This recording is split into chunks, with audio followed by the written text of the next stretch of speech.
Magnus Carlsen commands profound respect within the confines of the chessboard. His reputation as a chess prodigy is legendary, and his grasp of the game is unparalleled. He displayed exceptional aptitude from an early age. He achieved the prestigious title of Grandmaster in a mere 13 years, solidifying his status as one of the youngest in the annals of the game's history. Carlsen's expertise lies in his unmatched adaptability. He embodies a contemporary chess virtuoso, possessing a profound comprehension of both traditional and avant-garde openings. His repertoire of initial moves is expansive, allowing him to tailor his strategies and engage in various positions with meticulousness and inventive flair.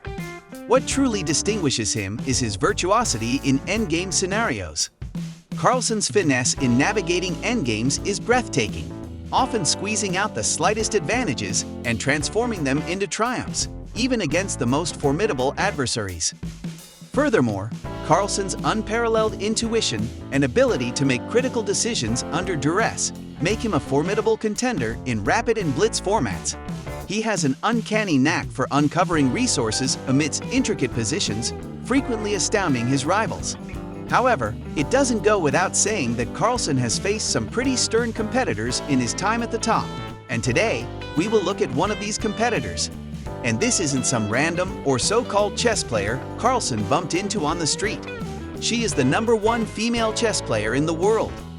That's right, Magnus Carlsen squared off against Judith Polgar, one of the greatest chess players ever.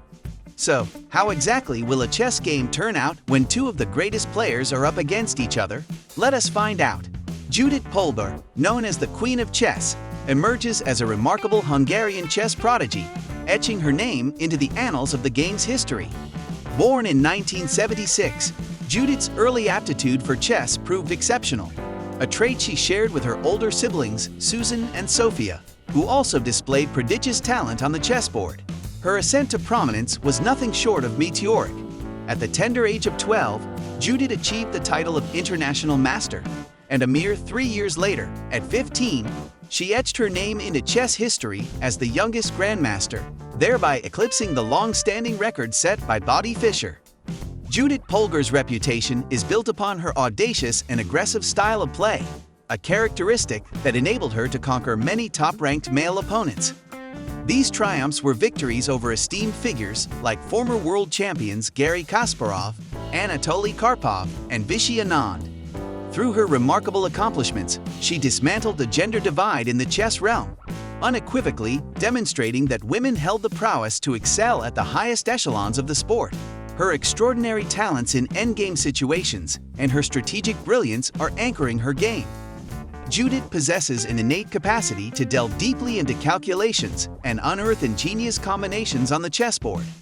Her adeptness also extends to opening strategies, rendering her a well-rounded and imposing adversary across all facets of the game. Across her illustrious career, Judith Polgar consistently maintained a position among the world's elite players, attaining an ELO rating past the 2700 mark. Beyond the tangible achievements, her influence permeates the chess community, particularly among aspiring female players. Her journey is an inspirational narrative, empowering countless women to envision their ascent to the zenith of chess accomplishment. The game she played with Carlsen ended with a victory for Polgar, believe it or not. And even more shocking is that it took Polgar only 19 moves to do so. In this intense 3-minute blitz match, the stakes are exceptionally high. However, Magnus Carlsen's pivotal error lies in underestimating his adversary. Polgar opens by advancing her pawn, met by Carlsen's corresponding pawn move. Adding to her strategy, Polgar advances another pawn and one of her knights. This isn't the first encounter between the two, as Carlsen had previously bested Polgar a few years ago. The looming question is whether history will repeat itself. Interestingly, after her earlier loss, Polgar documented her mistakes, vowing not to replicate them if another confrontation with Carlsen were to occur. Fate had it that they would cross paths again. Amid the match, their moves exchanged as they attempted to trap each other with their knight's post-pawn movements. Carlsen remains nonchalant, presuming an easy victory as in their previous encounter. Little does he anticipate what's about to unfold. Polgar alters the dynamics by bringing her queen into play, intensifying the game. Carlsen, aiming to secure a strong foothold at the board center, deploys both his knights offensively. The center control, where Polgar prevails, could be the key to Carlsen's downfall. A pivotal blunder by the reigning world champion surfaces as he situates one of his knights at the board's edge. This strategic error is momentous. Carlsen even admits mid-game that he's committed a significant mistake. Knights positioned at the board's periphery suffer from limited mobility, which seals Carlsen's defeat. This single move ultimately proves to be the catalyst that hands victory to Polgar. Polgar executes a remarkable maneuver, sliding her bishop between her pawn and bishop. Positioned diagonally from her queen, this move presents a challenging situation for Carlsen. He realizes he's in a significant bind, as capturing Polgar's bishop with his queen would lead to his king being put in check. Polgar exerts substantial pressure on her bishop and knights advancing toward Carlsen's pieces. Carlsen finds himself overwhelmed, particularly when Polgar advances her knight to e4.